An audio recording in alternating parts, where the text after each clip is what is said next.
Sir, একজন ছেলে তার বাবার শ্রাদ্ধের দিন কিভাবে তার মিথ্যে দিব্যি কাটতে পারে স্যার? আমি তোমাকে জিজ্ঞেস করিনি ফেডরিক। গান আর ব্যাচ,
এটা অন্যায় হচ্ছে, এটা খুবই অন্যায় হচ্ছে। নো অফেন্স স্যার, কিন্তু আপনি আপনি সবসময় আমাদের উপরে এইভাবে সন্দেহ করতে পারেন না স্যার। এটা তুমি কি বলছো অভিজিৎ? কি ভুল বললাম আমি? যখনই কোনো সিআইডি অফিসারকে মিথ্যে ব্লেম দেওয়া হয়েছে, আপনি আমাদের উপর কখনোই ভরসা করেন না। এটা তুমি কি বলছো অভিজিৎ? আমি তোমার কাছে এটা আশা করিনি। স্যার, আমাদেরও আপনার কাছে কিছু আশা থাকে স্যার। আপনার একটা ইশারায় আমরা যে কোনো মুহূর্তে জীবন দিতে প্রস্তুত থাকি। তাহলে এটুকু আশাও কি অন্যায় যে আপনি খারাপ সময় আমাদের পাশে থাকবেন, আমাদের আপনি সহযোগিতা করবেন? তোমাদের আমি সহযোগিতা করি না? সত্যিটা জানার চেষ্টা করিনি? সত্যিটা জানার চেষ্টা করে অনেকবার আপনি আমাদের আত্মসম্মানে আঘাত করেছেন স্যার। আমাদের দায়িত্ব আর কর্তব্যকে আপনি সন্দেহ করেছেন। যখন আমাকে মিথ্যে অপবাদ দেওয়া হয়েছিল, আপনি আমার উপরে ভরসা করেননি স্যার। আর যতক্ষণ পর্যন্ত অভিজিৎ নিজেকে নির্দোষ প্রমাণিত করছে, ওকে জেলেই থাকতে হবে। যখন দয়াকে মিথ্যে অপবাদ দেওয়া হয়, তখন ওকেও আপনি ভরসা করেননি স্যার। কিন্তু হয়তো আপনি একটা কথা ভুলে গেছেন, একবার আপনাকেও এরকম মিথ্যে অপবাদ দেওয়া হয়েছিল স্যার।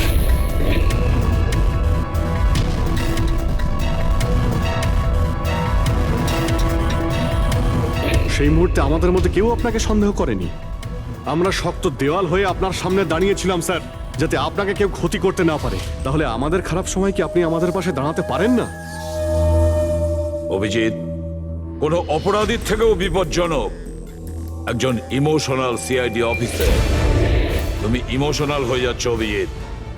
আমি তোমাকে এই কেস থেকে সরিয়ে দিলাম।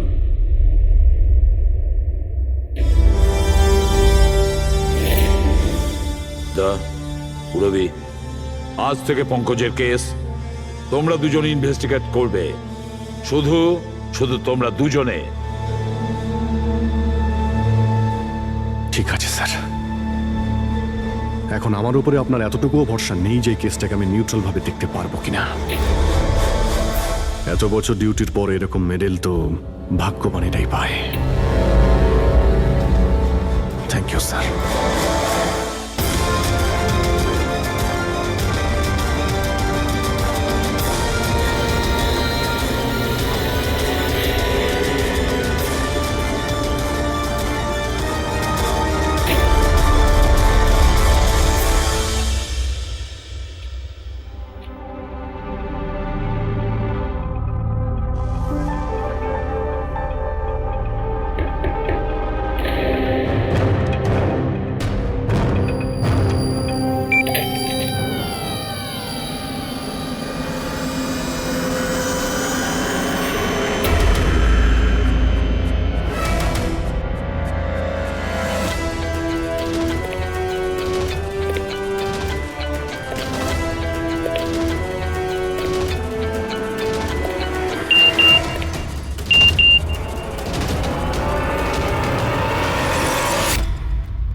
নিজের পিঠ আমার দিকে করে দাঁড়িয়ে পড়ো। চলো এটাও করে দেখে নি।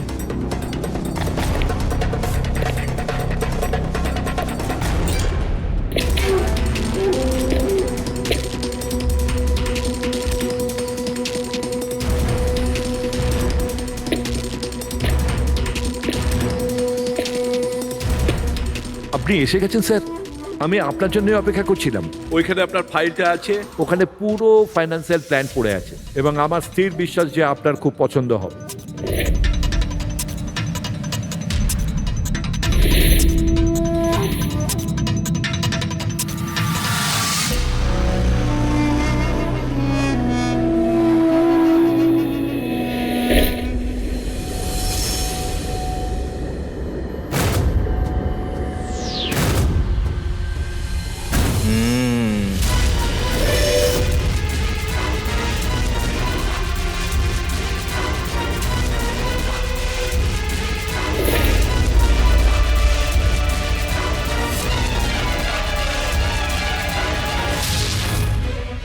আরে এ তো নকল।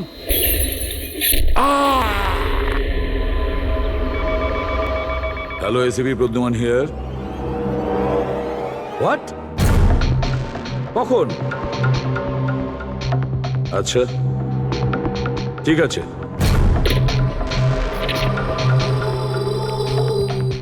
তা অভিজিৎ, বিক্রম বিজয় খুন হয়েছে। বিক্রম বিজয় মানে ওই কেলেঙ্কারি কেসের? হ্যাঁ হ্যাঁ, ওই বিক্রম বিজয় আজও আইনকে ফাঁকি দিয়ে পালাচ্ছিল, আর আজও খুন হয়েছে ওরই বাড়িতে। একদিন না একদিন তো এটা হওয়ারই কথা ছিল স্যার। এত শত্রুও পুষেছে ঘরের মধ্যে। Sir, I am really sorry sir, একটু লেট হয়ে গেলাম। কি ব্যাপার পঙ্কজ, কোথায় ছিলে তুমি? স্যার আসলে বাবার শ্রাদ্ধ ছিল আজ, তাই মন্দিরে গেছিলাম পুজো দিতে। ঠিক আছে। আর এটা হাতে কি হয়েছে? আরে স্যার, আসতে গিয়ে লেগে গেল, তেমন কিছু না, খুব বেশি লাগেনি স্যার। ঠিক আছে, তৈরি হয়ে নাও, একটা মার্ডার কেস এসেছে। আর শোনো,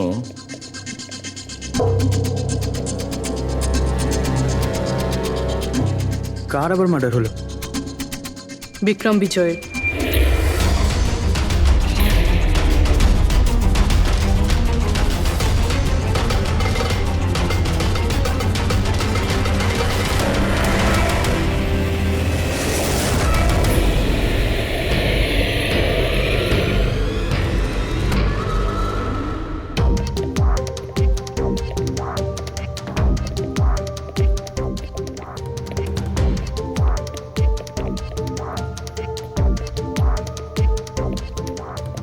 সিআইডি? হ্যাঁ স্যার, আমি গোপাল, বিক্রম স্যারের ম্যানেজার। এই তিনজন কারা? এ মোহিত, বিশাল আর ও হলো রাঘব। এরা স্যারের সিকিউরিটি গার্ডস। ও, আর ইনি? ইনি বিক্রম স্যারের ওয়াইফ মধু ম্যাডাম, আর বাকিরা সব স্টাফ। বডি কোথায়? স্যার, বডি ভেতরে আছে। এই ঘাড়ে আঘাত করেছে আর পেট আর বুকেও মেরেছে। খুনি এটা শিওর হতে চেয়েছিল যে কোনোভাবেই যেন এ বেঁচে না যায়।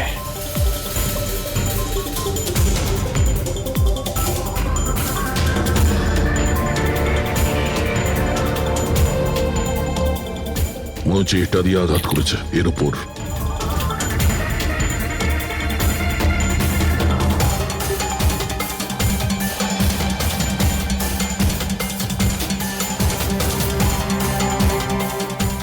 বিক্রমের ফোনে শেষ মেসেজটা কোনো আননোন নাম্বার থেকে এসেছিল। নিজের পিঠ আমার দিকে করে দাঁড়াও। পিঠ আমার দিকে মানে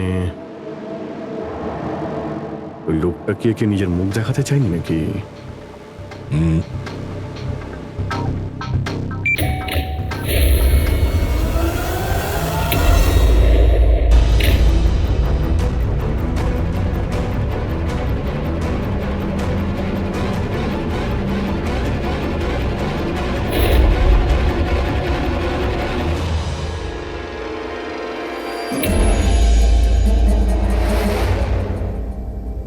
এই দেখুন স্যার, ফুলদানি থেকে আমি কি পেয়েছি?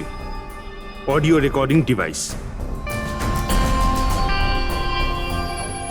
অডিও রেকর্ডিং ডিভাইস মানে এই রুমের মধ্যে যা কথাবার্তা। ও যেভাবে প্রস্তুতি নিচ্ছিল ওটা দেখে তো মনে হচ্ছিল যেন ওনার কোনো বিশেষ ক্লায়েন্ট হবে আর উনি বিক্রমের সাথে দেখা করতে চাইছিলেন। এই ক্লায়েন্ট বিক্রমের কন্ট্যাক্ট এলো কি করে? স্যার আমার জন্যে ও আগে আমাকে কন্ট্যাক্ট করেছিল। ও বিক্রম স্যারের পুরো ইতিহাস ভালো করে জানতো, আর বিক্রম স্যার ওর এই হোমওয়ার্কে খুব ইমপ্রেসড হয়েছিল, আর উনি আমাকে মিটিং ফিক্স করতে বলেছিলেন। আপনি ওর সঙ্গে আগে দেখা করেছিলেন? না স্যার, ওই ফোন করেছিল, আর সেটাও প্রাইভেট নাম্বার থেকে।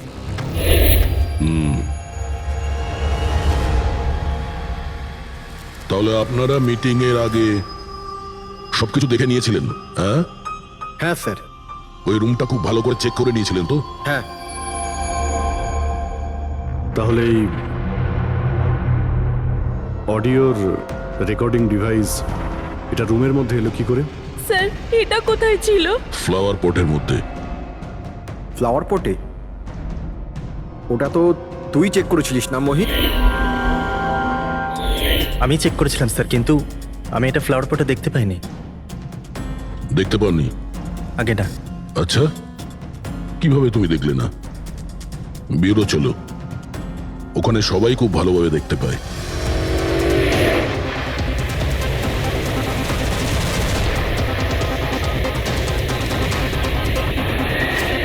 মোহিতের উপর নজর রাখবে।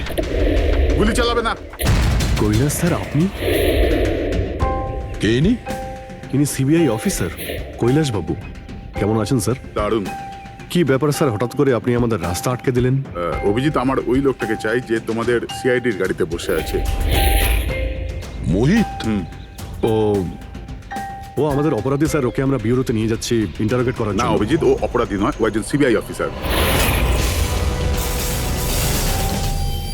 কি বলছেন আপনি? এই মোহিত সিবিআই অফিসার? কিন্তু স্যার এ তো ওই বিক্রমের ওখানে গার্ডের চাকরি করছিল। দেখাবার জন্য, সত্যিটাকে লুকোবার জন্য। কিরকম সত্যি স্যার? মোহিত একজন আন্ডার কভার। ও আমার কথাতেই ওখানে ডিউটি করছিল, আর আমার কথাতেই ও বিক্রমের ওখানে রেকর্ডিং ডিভাইসটা লাগিয়েছিল। আর এই কারণে কিছুই বলতে হচ্ছিল না। আন্ডার কভার মরে যাবে কিন্তু প্রোটোকল ভাঙবে না। না ঠিক আছে স্যার, ওই অ্যাকচুয়ালি কিছু জিজ্ঞাসাবাদ তো করতেই হবে, খুনের ব্যাপার তো, জাস্ট জেনারেল জিজ্ঞাসাবাদ। আর আমরা ওই অডিও রেকর্ডিংটা পেতে পারি স্যার? আমরা জানতে চাই যে খুনি আর বিক্রমের মধ্যে কি কথা হয়েছে। আপনি এসে গেছেন স্যার, আমি আপনার জন্য অপেক্ষা করছিলাম। ওইখানে আপনার ফাইলটা আছে, ওখানে পুরো ফাইন্যান্সিয়াল প্ল্যান পড়ে আছে, এবং আমার স্থির বিশ্বাস যে আপনার খুব পছন্দ হবে। এটা নকল। মনে হচ্ছে এই বিক্রম বিজয় খুনিকে চেনে, সেই কারণে খুনি ওকে নিজের মুখ দেখতেই দেয়নি। আর যখন বিক্রম জানতে পারে যে যে টাকাগুলোকে দেওয়া হয়েছে সেগুলো নকল, তখন সে বিক্রমকে খুন করে আর ব্যাগ নিয়ে চলে যায়। একটা কাজ করি আমরা, এই মোহিতকে, আন্ডার কভার পুলিশকে কিছু জিজ্ঞাসাবাদ করি। আই এম সরি স্যার, এই কেসটা এখনো বন্ধ হয়নি। এই জন্য আমি যদি আপনাদের এর থেকে যদি কিছু বেশি বলি তাহলে প্রোটোকল ভাঙা হবে, হুইচ আই ডোন্ট ওয়ান্ট। দেখো মোহিত, আমি তোমার প্রোটোকলকে রেসপেক্ট করি। এমন তো কিছু পেয়েছো তোমার ইনভেস্টিগেশন চলাকালীন যেটা হয়তো তোমার প্রোটোকলের মধ্যে পড়ে না, আর সেই জন্য তুমি আমাদের কিছু বলতে পারো। কিছু তো একটা বলবে যে সূত্র ধরে আমরা খুনি পর্যন্ত পৌঁছতে পারি। আমি আপনাদের শুধু এটা বলতে পারি যে গত কয়েক বছর ধরে সিবিআই এই বিক্রমের পিছনে পড়েছিল। আজ থেকে 15 বছর আগে, সাল 2002-তে সিবিআই এক আন্ডারকভার অফিসারকেও বিক্রমের পিছনে লাগিয়েছিল কিছু বিশেষ প্রমাণ জোগাড় করতে, কিন্তু কিছু পাওয়া যায়নি। আর আনফর্চুনেটলি আমাদের এই অফিসার মারা যান। এক মিনিট, নাম কি ছিল এই অফিসারের? ইন্সপেক্টর অধিরাজ।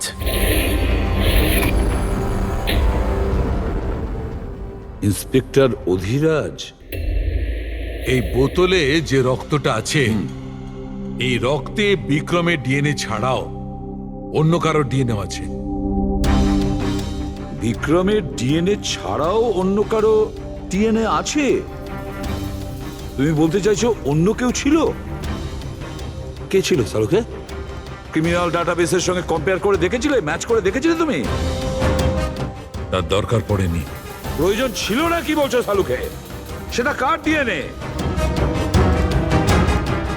ওই ডিএনএ হ্যাঁ, পঙ্কজের। হোয়াট? ওই ডিএনএ পঙ্কজের? আমাদের পঙ্কজের? আমাদের পঙ্কজের। এটা কি করে হতে পারে? সিআইডি অফিসার হলো পঙ্কজ। সিআইডি অফিসার পঙ্কজ খুন করতে পারে? আমাদের একজন অফিসার খুনি? কিন্তু স্যার, পঙ্কজ কেন খুন করতে যাবে? সেটাই তো, সিআইডি অফিসার কেন খুন করতে যাবে? স্যার, বিক্রমের বাড়ির থেকে 1 কিলোমিটার দূরে পুলিশ একটা বেবারিশ মোটরসাইকেল পেয়েছে স্যার। কার মোটরসাইকেল ছিল ওটা? স্যার, ও পঙ্কজের ওটা।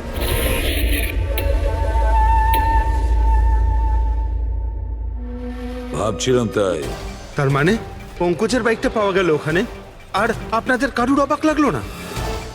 ফ্রেডি, বিক্রম বিজয় যে মারা গেছে আজ 15 বছর আগে, অধিরাজ বাবু পঙ্কজের বাবা একটা আন্ডার কভার কপ বডিগার্ড সেজে বিক্রম বিজয়ের বিরুদ্ধে প্রমাণ জোগাড় করছিল, আর সেই কারণে ও মারাও গেছে। তার মানে স্যার, পঙ্কজ এটা ভাবে যে পঙ্কজের বাবার মৃত্যুর পিছনে এই বিক্রম বিজয়ের হাত রয়েছে, আর এই জন্য ওর বাবার মৃত্যুর প্রতিশোধ নেবার জন্য।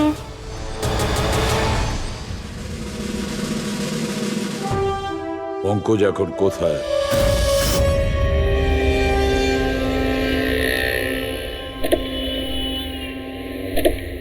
আরে স্যার, আপনারা? আরে এই প্রশ্নটাই তো আমরা তোমাকে জিজ্ঞেস করছি। তুমি এখানে কি করছো? তুমি তো অসুস্থ ছিলে। আরে স্যার, বাইক চুরি হয়ে গেছিল আমার। এই সামনে থানাতেই রিপোর্ট লেখাতে এসেছিলাম। এই দেখুন। আমরা জানি তোমার বাইকটা কোথায়। আপনারা কি করে জানলেন স্যার? তোমার বাইক বিক্রম বিজয়ের বাড়ির কাছে পেয়েছি। সেই বিক্রম বিজয় যে তোমার বাবার খুনি। যখন বিউরোতে এসিপি স্যার বলল যে বিক্রম বিজয়ের খুন হয়েছে, তখন তুমি জানতে না ওই বিক্রম বিজয়? হ্যাঁ স্যার। আরে তাহলে তুমি বিউরোতে কেন বললে না? তোমার বলা উচিত ছিল যে বিক্রম বিজয়ই তোমার বাবার খুনি। স্যার, বাবার শ্রাদ্ধ ছিল স্যার। মন্দির থেকে বিউরো আসছিলাম, ওনার ব্যাপারেই ভাবছিলাম, আর কিছু খেয়াল ছিল না স্যার। একদম কিছু মাথায় আসছিল না, বুঝতেই পারছিলাম না কি করব। আর এই যে তোমার হাতটা কাটা, এক্স্যাক্টলি কি হয়েছিল? স্যার, এটা তো মন্দির থেকে যখন আমি অটোতে ফিরছিলাম।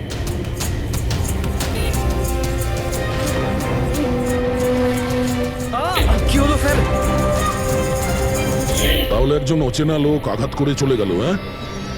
এমনি অকারণে?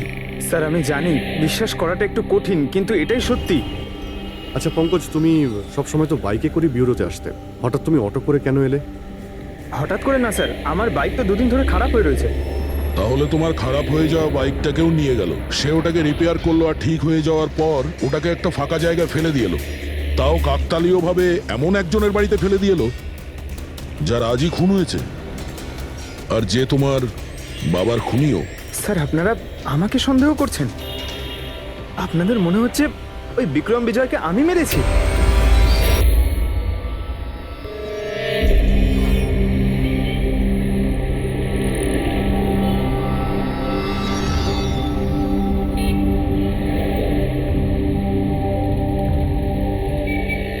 যদি এই পঙ্কজ নিজের বাড়ি থেকে বিক্রম বিজয়ের বাড়িতে যায়, তো এখানে এই জাংশন থেকেই গিয়েছে।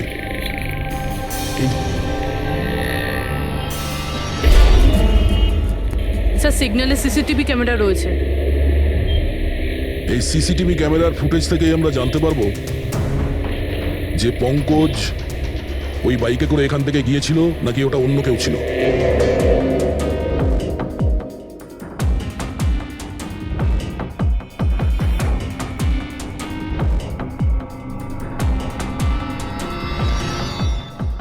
মিনিট রিওয়াইন্ড করো, পজ করো। স্যার এই দেখুন, একে পঙ্কজের মতনই দেখতে লাগছে না? বাইকের নাম্বার হলো XYA4784। স্যার পঙ্কজের বাইকের নাম্বারও এটাই।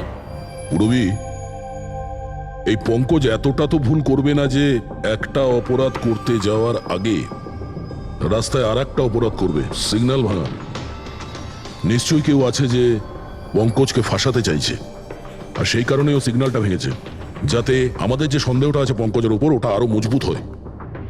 কিন্তু স্যার পঙ্কজকে কে ফাঁসাতে চাইবে? হতে পারে ওর কোনো পুরনো শত্রু। স্যার আমার এমন কোনো পুরনো শত্রু নেই যে আমাকে ফাঁসানোর জন্য এরকম কিছু করবে স্যার। পঙ্কজ খুব ভালোভাবে চিন্তা করো, কেউ তো হবে। না স্যার। যদি তোমার কোনো শত্রু না থেকে থাকে তাহলে এই খুন তুমিই করেছো। তুমি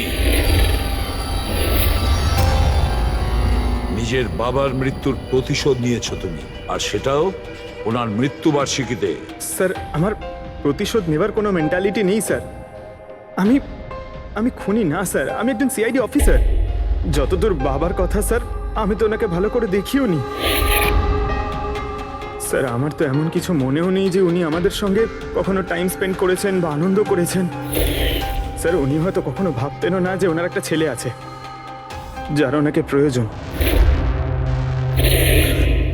তার মানে হলো তোমার বাবার সঙ্গে তোমার সম্পর্ক ভালো ছিল না? স্যার উনি একজন আন্ডারকভার কপ ছিলেন, বেশিরভাগই নিজের কাজেই ব্যস্ত থাকতেন। বাড়ি, সংসার, সন্তান, পরিজন সেসব নিয়ে উনি কোনোদিন মাথায় ঘামাননি। আমাকে শুধু আমার মাই মানুষ করেছেন স্যার। কিন্তু তাও বলছি পঙ্কজ, তোমার নিজের বাবার সাথে কোনো না কোনো স্মৃতি তো জড়িয়ে থাকবে না? কিছু মনে আছে? শুধু স্যার এইটুকুই মনে আছে আমার স্যার, আমাকে উনি মেলায় ঘুরতে নিয়ে যেতেন, কিন্তু মেলায় নিয়ে যাওয়ার আগে উনি আমাকে হসপিটালে নিয়ে যেতেন প্রতিবার। কি হসপিটালে? ওটা কেন? হয়তো ছোটবেলায় আমি খুব অসুস্থ থাকতাম, আর উনি হসপিটালে নিয়ে যেতেন, আর আমার খুব ব্যথা লাগতো স্যার। যন্ত্রণা? পঙ্কজ, কোথায় যন্ত্রণা হতো? স্যার পিঠে, এখানে স্যার। পিঠে? পঙ্কজ, ডাক্তার পিঠে কি করতো? না স্যার, তেমন কিছু মনে পড়ছে না স্যার। মনে করো পঙ্কজ, মনে করো কি করতো? তোমার পিঠে ইঞ্জেকশন দিত বা পিঠের থেকে রক্ত বার করতো? কি করতো মনে করো? Sir sir sir drill machine দিয়ে কিছু করতো হসপিটালে। কি বলে, ড্রিল মেশিন দিয়ে? আর তারপরে তোমার পিঠে যন্ত্রণা হতো? খুব ব্যথা করতো স্যার, আমি তো এক সপ্তাহ ঠিক করে বসতে পারতাম না। আর তারপর বাড়ি যাবার পর তোমার ঘুম পেত, অদ্ভুত কিছু মনে হতো, মাথা ঘুরতো? হ্যাঁ স্যার। স্যার মেলায় যখন আমি ঘুরতে যেতাম তখন ঘোরের মধ্যে থাকতাম স্যার, সারাক্ষণ মাথাটা ঝিমঝিম করতে আর ঘুরতো স্যার। কিন্তু স্যার এই কথাটার কেসটার সাথে কি সম্পর্ক? সম্পর্ক আছে বস। আমার মনে হচ্ছে এর বাবা এর খুব কম বয়সে এর বোন ম্যারো ডোনেট করে দিয়েছিল। কিন্তু স্যার বাচ্চাদের বোন ম্যারো ডোনেট করা তো বেআইনি কাজ। বেআইনি কাজ, কিন্তু আমার মনে হচ্ছে বস টাকার জন্য বা যে কোনো কারণেই হোক ওই ডক্টর এর বাবার জন্য এই সমস্ত করেছে। সেটা বুঝলাম স্যার, কিন্তু আমি এখনো এটা বুঝতে পারছি না যে ওই ঘটনাটার এই কেসের সাথে কি সম্পর্ক। কানেকশন এইটা পুরোপি, যখন কাউকে বোন ম্যারো ডোনেট করা হয়ে থাকে তখন যাকে বোন ম্যারো ডোনেট করা হয়েছে সেই ব্যক্তির হিউম্যান কাইমারিজম হয়ে যায়।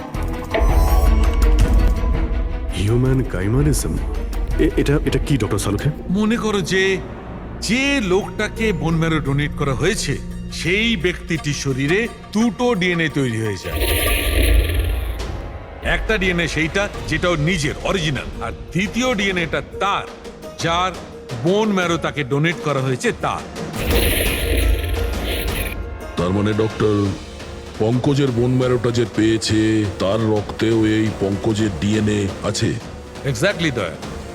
বস, আমার মনে হচ্ছে সেই ব্যক্তিটা একটা বিশেষ লোক, যার জন্য পঙ্কজের বাবা এই কাজ করেছিলেন। এমন কোন বিশেষ লোক যে পঙ্কজের বাবা ইন্সপেক্টর অধিরাজের খুব কাছের মানুষ ছিলেন, আর তার মৃত্যুর প্রতিশোধ নিতে গিয়ে ও একটা খুন করে বসে। কিন্তু কে?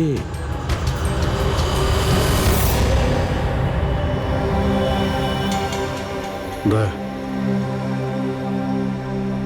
High sir. Hello Abhijit. Hi Daya, কেমন হ্যালো, আছো? গুড।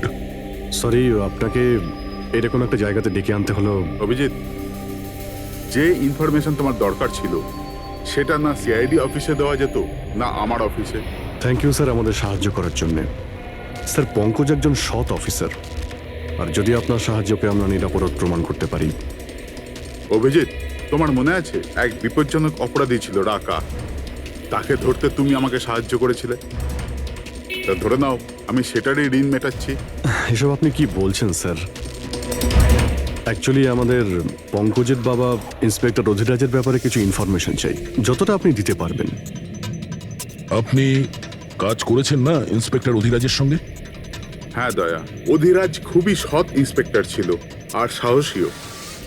আমার তো এটা বলতে গর্ব হয় যে আমরা একসাথে কাজ করেছি। স্যার, অ্যাকচুয়ালি আমরা এটাই জানতে চাই যে ওনার আন্ডার কভার মিশনের সময় ওনার সঙ্গে কারো কি কোনো গভীর সম্পর্ক হয়েছিল?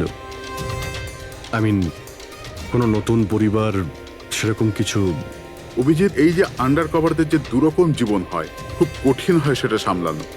এই পুলিশেরাও তো মানুষ হয় নাকি, আর তাদেরকেও সেই সীমাটা পেরিয়ে যেতে নেই যেটা ও পেরিয়ে গিয়েছিল। মানে ওনারও কারোর সঙ্গে ভালোবাসা হয়েছিল? ওনারও কোনো অন্য পরিবার ছিল? হ্যাঁ, অধিরাজের দ্বিতীয় স্ত্রী বাচ্চা জন্ম দিতে গিয়ে মারা গিয়েছিল। ও, আর অধিরাজ বাবুর মৃত্যুর পর এই দ্বিতীয় বাচ্চাটার কি হয়েছে? এই রহস্য সবসময় রহস্যই রয়ে গেছে। অধিরাজ ওই দ্বিতীয় বাচ্চাটাকে কোথায় রেখেছে, কিভাবে বড় করেছে, আর ওই বাচ্চাটা কোথায় গেল কেউ কিছু জানে না। আর এই যে বাচ্চাটা, মানে দ্বিতীয় বিয়ের বাচ্চাটা, কত বয়স ওর?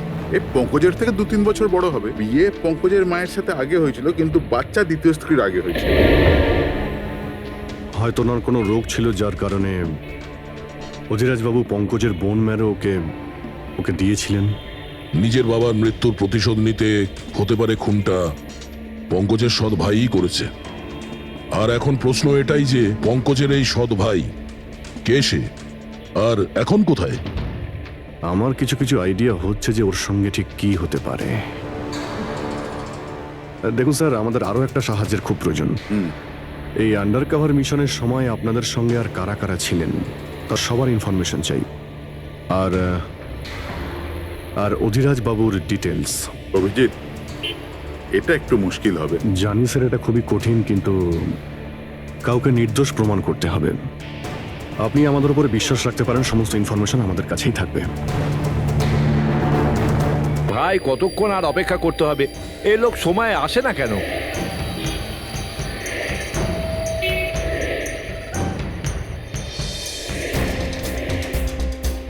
আরে ভাই, আধ ঘন্টা ধরে অপেক্ষা করছি। আজই আমার পুরো টাকা চাই। আজই আমাকে এই শহর ছেড়ে দিতে হবে। তোর হিসাব তো আমি আজ এখনই এই মুহূর্তে করব।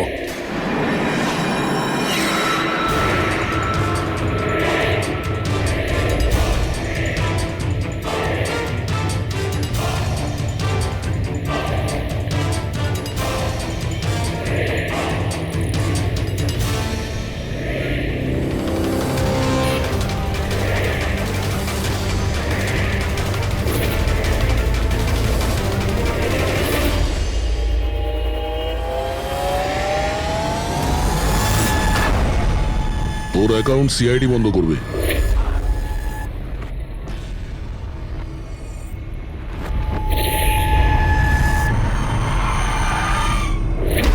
বাবার ধার মেটানো প্রত্যেক সন্তানের কর্তব্য, আর যে ছেলে এটা করে তাকেই ভালো ছেলে বলা হয়, আর সেটা হলাম আমি। তুমি তো কিছু করনি, আমি নিয়েছি আমার বাবার মৃত্যুর বদলা। দেখো মোহিত, তোমাদের বাবা ইন্সপেক্টর অধিরাজ একজন সৎ, একজন কর্তব্যপরায়ণ পুলিশ অফিসার ছিলেন। কি ভাবছিলে তুমি তোমার মতন একজন অপরাধীর বাবা হয়ে গর্ব করতেন, নাকি পঙ্কজের মতন একজন সৎ সিআইডি অফিসারের ওপর? তার সত্যি কথা বলতে তো বাবার সব সময়ই এই পঙ্কজের উপর গর্ব ছিল, আর ভালোবাসতো একেই বেশি। আমাকে তো উনি অনাথ আশ্রমে দিয়ে দিয়েছিলেন স্যার, যাতে ওনার দ্বিতীয় পরিবারের ওপর কোনো আঁচ না আসে। তুমি যখন এই কথাটা জানতে আমাদের কাছে এলে না কেন? আমি তো তোমার ভাই, একসঙ্গে ধরতাম বিক্রমকে, তাও আইনের পথে। চাই না আমার তোমার সাহায্য। আমাদের বাবার হত্যাকারীকে কিভাবে ধরতে হবে, কিভাবে ওর উপর প্রতিশোধ নিতে হবে, এর প্ল্যানিং আমি আগে থেকে করে রেখেছিলাম, অনেক দিন থেকে। আর এটাই হলো কারণ আমার সিবিআই অফিসার হওয়ার। আর ঠিক আমার বাবার মতোই একটা আন্ডার কভার মিশনে গেছিলাম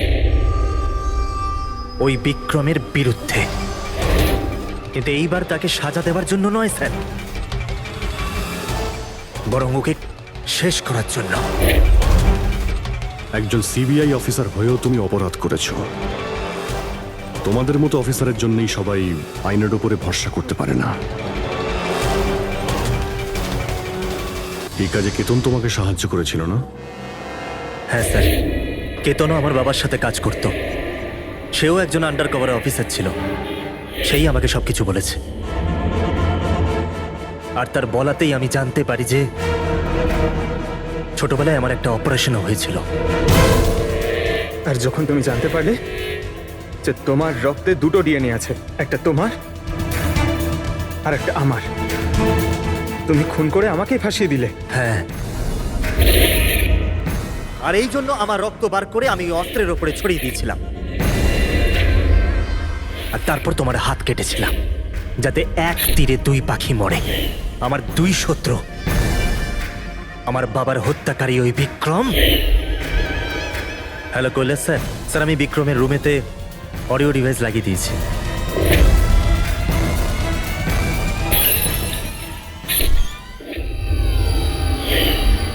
আর তুমি আমাকে এত ঘৃণা করার কারণ কি ভাই? কেন করবো না বলো তো? আজ পর্যন্ত সবকিছু তুমি পেয়েছো, আমাদের বাবার নাম, ওনার ভালোবাসা, ওনার সম্মান, সবকিছু। আর দুঃখের বিষয় তো এটা যে এত কিছু পাওয়ার পরেও তোমার এতটুকু হুঁশ ছিল না যে আমাদের বাবার হত্যাকারী কে। স্যার, আজকে যদি আমি না হতাম তাহলে আমাদের বাবার হত্যাকারী আজও বেঁচে থাকতো এবং ঘুরে বেড়াতো। আর তুমি কি পেলে মোহিত? জেল?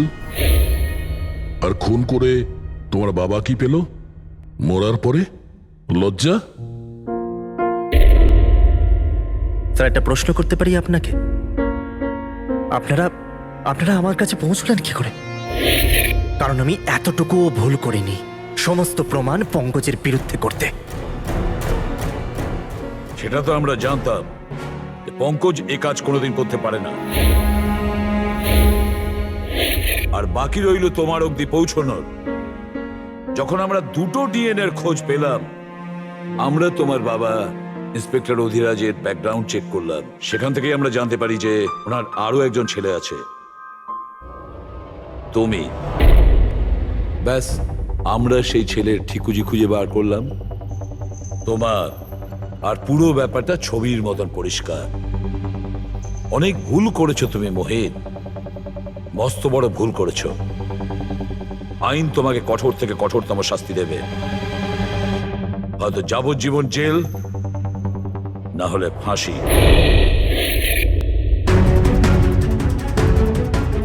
ফ্রেডরিক,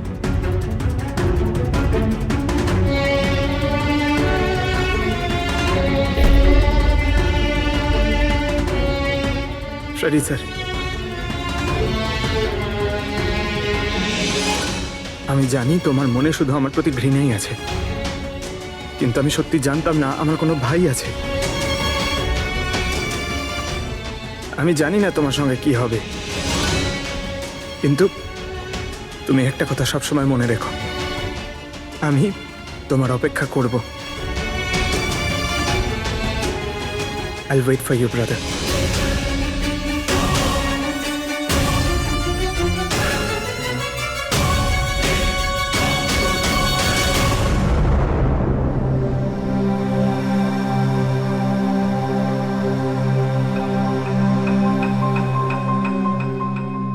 পঙ্কজ, দেখো, তোমার যে ভালো দিকটা আছে না, সেটা কিন্তু বাঁচিয়ে রাখবে খুব ভালো করে।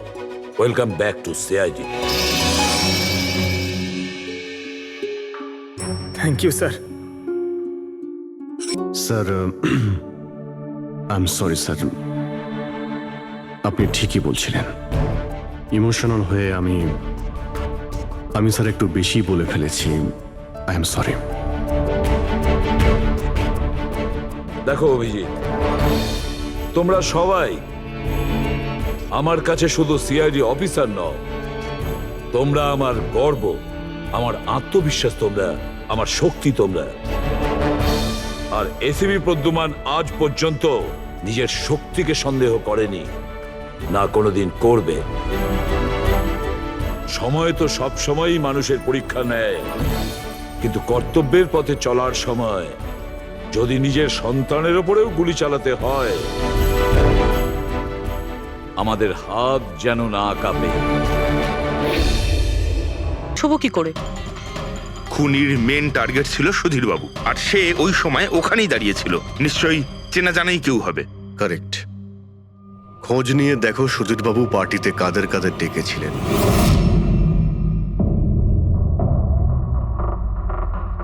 স্যার, আমি পড়ি। তুমি সুধীরের এক্সিকিউটিভ অ্যাসিস্ট্যান্ট? হ্যাঁ স্যার, আমি Jahnavi. Marketing head. Yes sir. হ্যাঁ স্যার, আমি জগন্নাথ, আমি কোম্পানির লয়ার। আর সুধীর বাবুর পার্সোনাল লয়ারও। আগে হ্যাঁ, কিন্তু আপনারা আমার কাছে কি জানতে চাইছেন? সুধীরবাবুর কোম্পানিতে প্রায় 300 লোক কাজ করতেন, কিন্তু উনি পার্টিতে শুধু আপনাদের 3 জনকেই ডাকলেন। এরকম কিসের বিশেষ সম্পর্ক ছিল আপনাদের সঙ্গে সুধীর বাবুর? স্যার, আমি আগেও বলেছি যে আমি ওনার এক্সিকিউটিভ অ্যাসিস্ট্যান্ট। তো একজন এক্সিকিউটিভ অফিসারের সঙ্গে এতটা পার্সোনাল রিলেশনশিপ? স্যার, আমি ওনার শুধু কাজই না, বরং ওনার পার্সোনাল লাইফও ম্যানেজ করতাম। আই মিন পার্সোনাল আর প্রফেশনাল দুটোই। আর ওই দিনও আমি পার্টি ম্যানেজ করতে গেছিলাম, সেলিব্রেট করতে না। আর উকিল বাবু আপনি? স্যার, আমি আর সুধীর হলাম ছোটবেলাকার বন্ধু। ওর বার্থডে আর আমি যাব না, এটা কি করে হতে পারে? আর আপনি, আপনাকে কেন ইনভাইট করেছিল সুধীর বাবু পার্টিতে? স্যার, আমাকে সুধীর স্যার না, নীল ইনভাইট করেছিল। আমি আর নীল খুব ভালো বন্ধু ছিলাম। I see. তো আপনি ওনার পুরো শিডিউল ম্যানেজ করতেন। তো এই বার্থডে পার্টির দিন কেউ কি আসার কথা ছিল? কোনো মিটিং রেখেছিলেন আপনারা? স্যার, ওই দিন ব্যাংক হলিডে ছিল, তার জন্য কোনো মিটিং বা অ্যাপয়েন্টমেন্ট ছিল না। আর ওনার বার্থডে ছিল, তাই উনি পুরো দিন ওনার ফ্যামিলির সাথেই কাটাতে চাইতেন। দুপুর 2টো থেকে 3টের মধ্যে আপনারা কোথায় ছিলেন? স্যার, আমি তো আমার বাড়িতেই ছিলাম, ভি ব্লগ বানাচ্ছিলাম। V blog? Video blog. আমার একটা ইন্টারনেট চ্যানেল আছে, যেখানে আমি ভিডিও বানিয়ে আপলোড করি। স্যার, আমি বাড়িতে ঘুমোচ্ছিলাম, আমার শরীরটা ঠিক ছিল না। স্যার, আমি আমার ফ্যামিলির সাথে ফিল্ম দেখতে গিয়েছিলাম। আচ্ছা, কিছুদিনের মধ্যে সুধীর বাবুর ব্যবহারে কোনো পরিবর্তন দেখেছিলেন আপনারা? হ্যাঁ স্যার, আমি একটা জিনিস নোটিস করেছিলাম। স্যার, আজ থেকে ঠিক 1 মাস আগে আমাদের মিটিং চলছিল।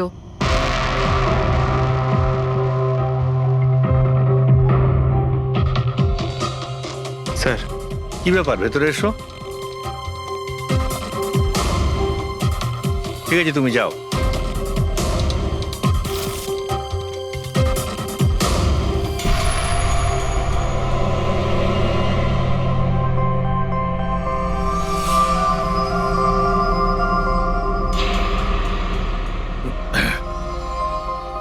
Sorry gentleman, meeting is over.